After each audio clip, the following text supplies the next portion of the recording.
Pertama sekali, saya amat berbesar hati dapat dijemput menghadiri majlis pemeteraian perjanjian operasi ataupun operating agreement dan perjanjian pajakan tanah ataupun lease agreement di antara Kerajaan Malaysia dan Malaysia Airports.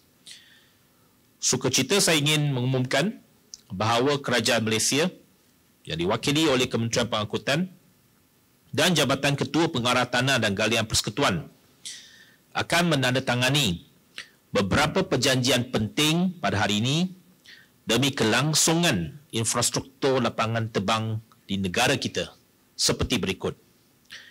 Yang pertama, Operating Agreement ataupun OA for KL International Airport KLIA antara kerajaan dengan Malaysia Airport Holdings Berhad MAHB dan Malaysia Airports Sepang Sdn Bhd.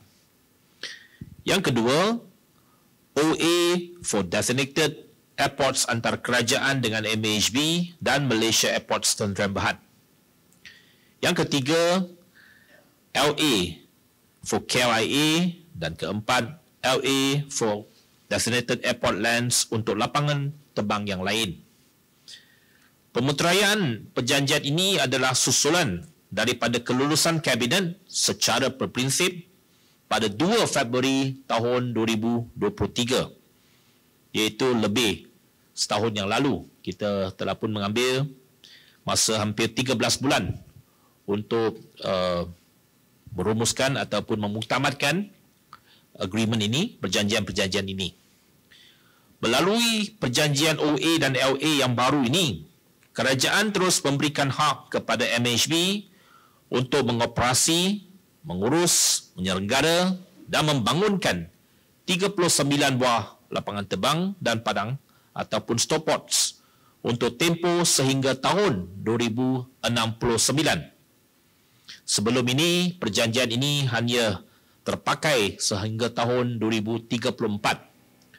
Ini bermaksud dengan pemeteraian perjanjian ini, tempoh kontrak ataupun tempoh perjanjian ini dilanjutkan 35 tahun lagi sampai tahun 2069. Jadi ini sudah tentu memberikan nilai tambah kepada MAHB, terutamanya nilai saham MAHB. Saya rasa itu pun antara sebablah baru-baru ini nilai saham MAHB semakin meningkat. Saya nak declare saya tak ada saham dalam MAHB. Okay.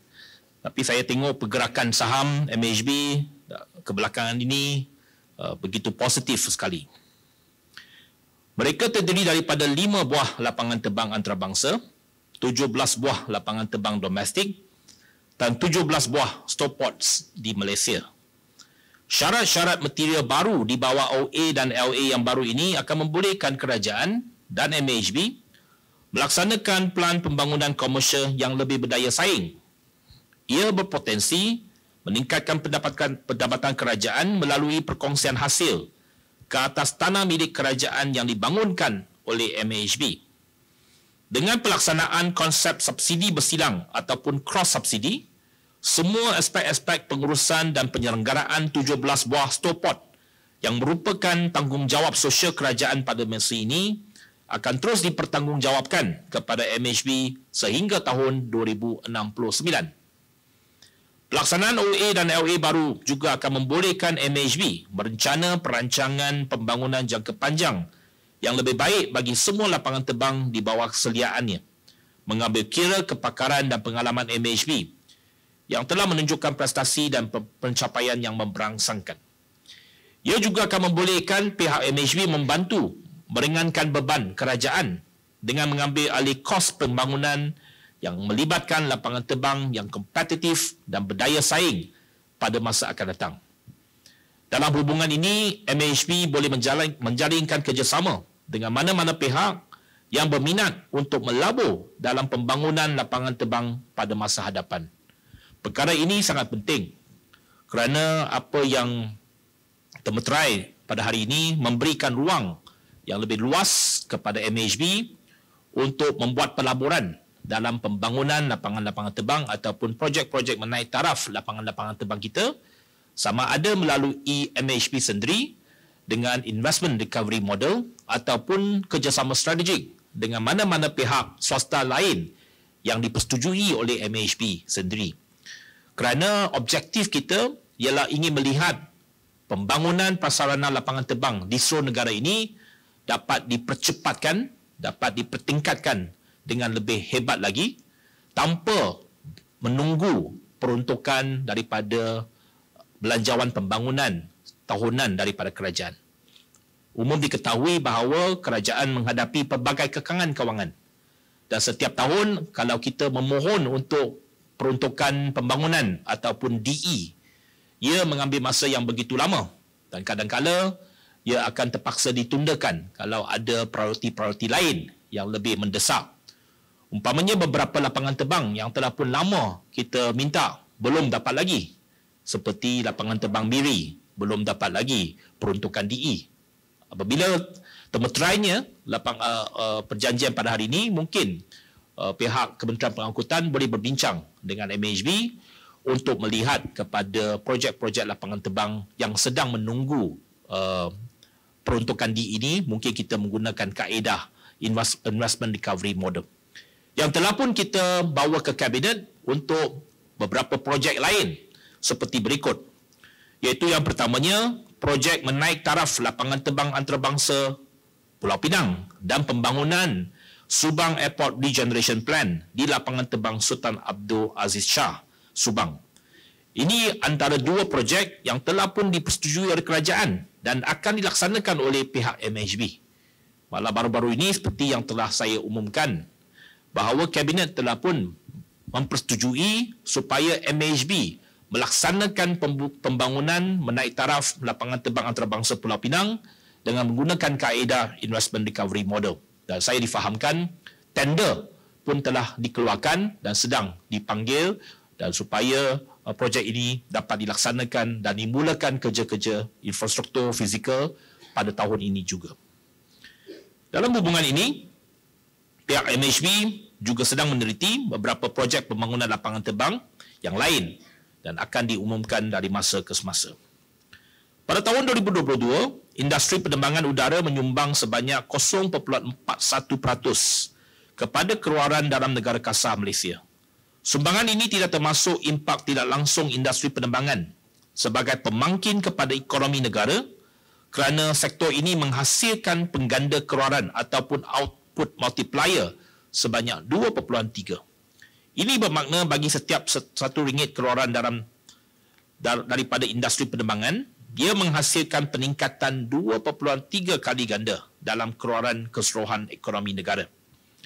Kita faham bahawa sektor penerbangan ini memainkan peranan ekonomi yang cukup besar apabila kita membawa penumpang masuk ke negara kita. Ia bukan sahaja menguntungkan lapangan terbang, tetapi pelbagai sektor lain juga mendapat manfaatnya, khususnya dalam sektor-sektor perkhidmatan. Matlamat Kerajaan Malaysia melalui Kementerian Pengangkutan adalah untuk memastikan pertumbuhan yang seimbang dan mampan bagi lapangan-lapangan terbang di seluruh negara. Sektor udara mencapai prestasi cemerlang dengan peningkatan pergerakan penumpang antarabangsa dan domestik sebanyak 10.7% pada Januari 2024 berbanding Januari tahun lalu. Jumlah pergerakan penumpang yang dicatatkan di lapangan terbang seluruh negara adalah 81.9 juta orang pada tahun 2023. Ini merupakan pencapaian yang tertinggi sejak pandemik COVID-19. Industri penerbangan memainkan peranan penting dalam pembangunan ekonomi negara kerana ia menghubungkan Malaysia ke seluruh negara, ke seluruh dunia dan juga ke pasaran global. Lokasi Malaysia yang strategik dan kedudukan ekonominya yang stabil amat bergantung kepada rangkaian penerbangan yang berdaya tahan dan cekap untuk memacu pertumbuhan dan pembangunan. Dengan pemeteraian ke semua perjanjian pada hari ini, kerajaan yakin daya saing global perkhidmatan lapangan terbang negara dapat dipertingkatkan dan seterusnya dapat menggalak dan mempercepatkan pertumbuhan industri penerbangan negara demi kepentingan dan kesejahteraan rakyat. Di kesempatan ini, saya ingin memohon kerjasama pihak MHB untuk memastikan aspek-aspek penyelenggaraan di semua 39 lapangan terbang yang dikendalikan oleh MHB diberikan keutamaan. Kita kena sedar bahawa ada pelbagai cabaran yang dihadapi oleh kita dan juga ada pelbagai maklum balas yang kita kena ambil sebagai pendorong kepada kita untuk menambah baik.